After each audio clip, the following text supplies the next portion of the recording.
dolabınızda duran tertemiz yıkadığınız en sağlıklı besin diye çocuğunuza yedirdiğiniz o masum marul bir ülkeyi nasıl alarma geçirebilir? Bu bir komplo teorisi değil, dün yaşanmış gerçek bir olay. Amerika'da sadece bir tabak salata yüzünden 11 binden fazla insan aynı anda hastanelik oldu. 9 eyalet resmen alarm durumuna geçti. Sebebi, Meksika'dan ithal edilen bir iceberg marulun yapraklarının arasına gizlenmiş, gözle görülmeyen bir parazit Ziklospora. Diyeceksin ki Amerika'daki maruldan bana ne?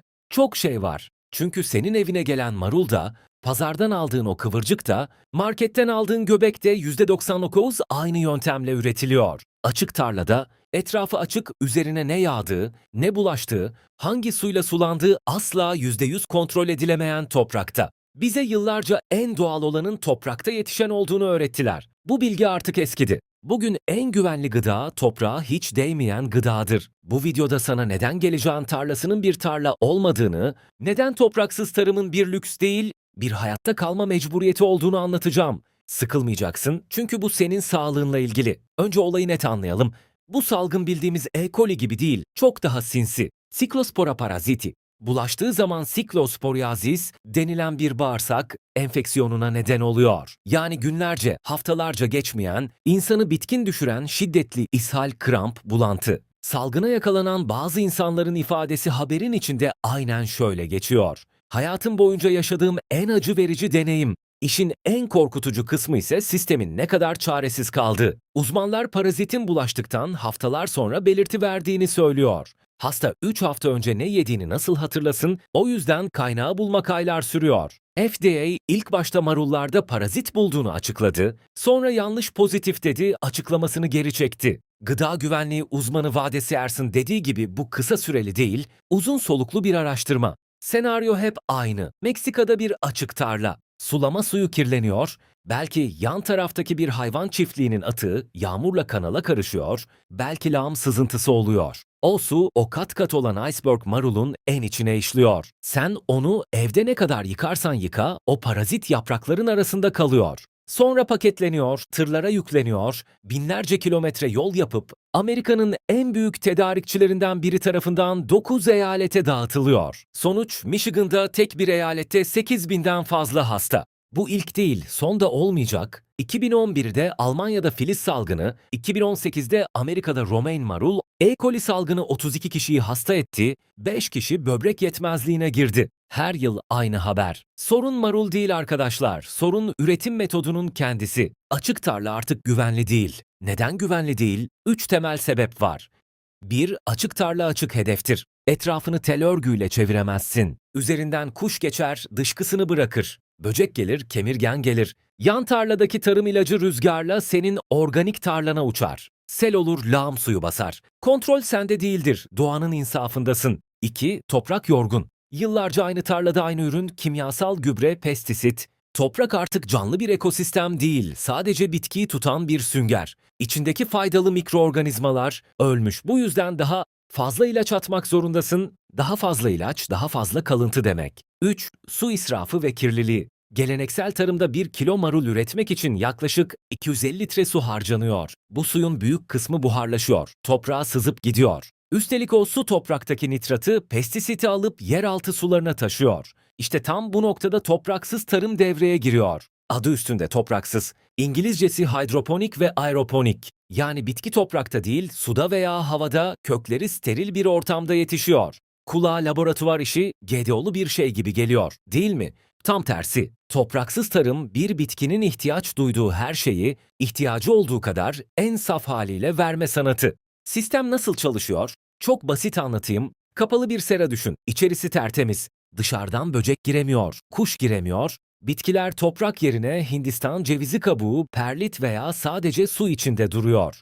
Köklerine damla damla, bilgisayar kontrollü, içinde tam ihtiyacı olan mineral ve besinlerin olduğu su gidiyor. Su boşa gitmiyor, sistem kapalı devre. Bitkinin kullanmadığı su tekrar filtrelenip geri dönüyor. Yani geleneksel tarıma göre %95'e kadar daha az su harcanıyor. Peki bu neden salgınları bitiriyor? Çünkü denklemden riski çıkarıyorsun. Toprak yoksa toprak kaynaklı hastalık yok. Açık tarla yoksa kuş dışkısı, hayvan atığı bulaşması yok. Sel yok, çamur yok, ithalat zinciri yok. Meksika'dan gelen bir marula muhtaç değilsin, çünkü o marulu İstanbul'un göbeğinde, dikey bir farmda, 10 katlı bir binada üretebiliyorsun. Dün Amerika'da olan o 11 bin vakalık salgın topraksız bir serada imkansız. Çünkü parazitin sisteme girme ihtimali sıfır. Bakın, en büyük avantajı bu, kontrol ve izlenebilirlik. Geleneksel tarımda bu marul nerede yetişti sorusunun cevabı muğlak. Topraksız tarımda ise her şey kayıt altında. Hangi tohum hangi gün ekildi, suyun pH'i kaç, besin değeri ne kadar,